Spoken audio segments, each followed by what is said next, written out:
Hello, welcome back again. I hope you had a chance to learn those chords that we learned in the last lesson, the E chord, the A chord and the D chord. And I hope you at least had a chance to practice strumming them and swapping from one chord to the other. Now what I'm going to show you today is a way of strumming with the plectrum which will make your playing sound much more interesting. Because here's the thing, when people first learn guitar, usually they just strum downwards with the plectrum like this.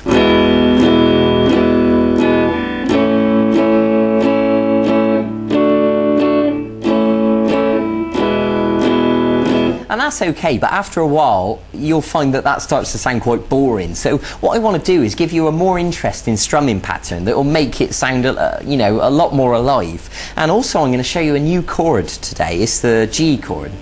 So this strumming pattern is a downstroke, an upstroke, a chop, I'll explain that in a minute, and an upstroke. So when we put that together it sounds like this.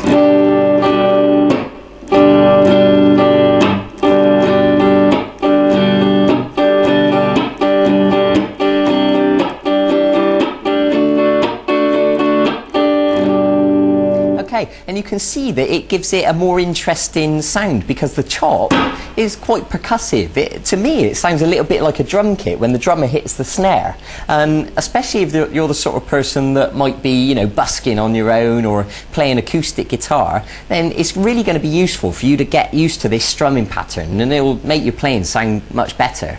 Okay, so let's begin. Now the first thing I want to show you is this new chord, the G chord. I think you'll find it straightforward. It's the middle finger on the 6th string at fret 3, the first finger on the 5th string at fret 2, and then these two fingers, the 3rd finger goes on the 2nd string at fret 3, and the little finger goes right next to it on the 1st string at fret 3.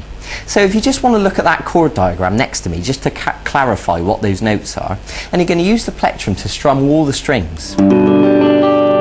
Now you should know by now, if you remember me telling you in the last lesson, that you should be arching these fingers up and there should be plenty of space underneath, and you should be holding down with lots of pressure, and the back of the finger shouldn't be accidentally touching the string behind it, so that when you strum all the notes it should sound like this. Nice and clean and clear. So if you need to practice that for a second, by all means pause the video and just make sure you got that right.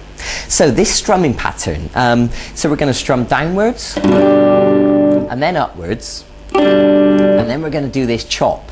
Right, so let me explain that now. Now what the chop is we're going to use the palm of our hand to touch all the strings like this. And what happens is our hand comes, the palm touches all the strings, and then the plectrum follows through, but because we're touching the strings all the notes are muted like that.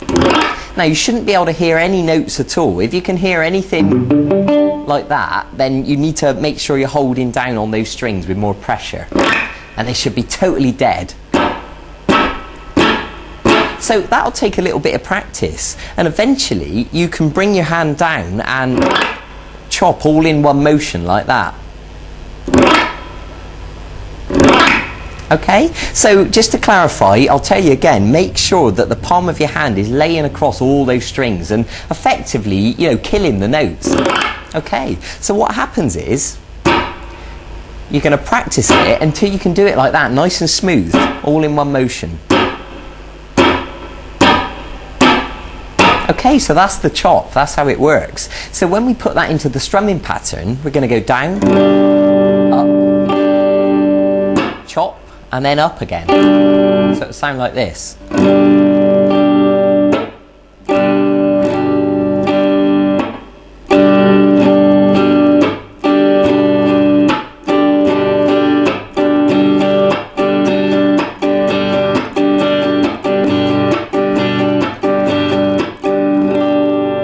Okay, now it's easier said than done. I expect that'll take you quite a bit of time to practice that. I mean, I know it takes my students quite a while before they really get the hang of it. So that's brilliant. So go easy on yourself. Don't give yourself any pressure to be able to play that straight away. Be patient with yourself. Stop the video. In fact, watch the video several times if you need to. That's fine. Okay, so, and also once you've practiced that, you can apply it to the other chords that you know. You can do it on the E chord. and the A, and the D.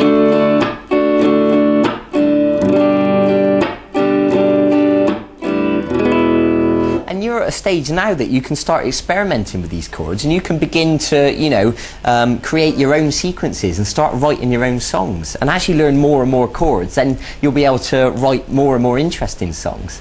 Okay, so that's what I want you to do. I want you to practice the G chord as well as practicing the 3 other chords that we learned before. And I want you to practice that strumming pattern, the down, up, chop, up.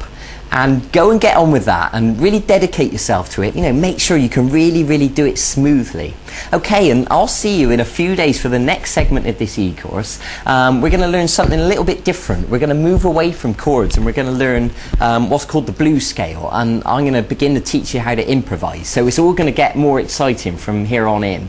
So thanks for joining me. Go and get on with that. Go and begin practicing right now. And also, if you want to go and look at the website and check out the archive and see if there's any songs you want to learn. Because if you're brave enough to sort of, you know, go and tackle those now, then that would be brilliant. And you can start to build a repertoire of songs that you can play to people, you know, play at parties or whatever.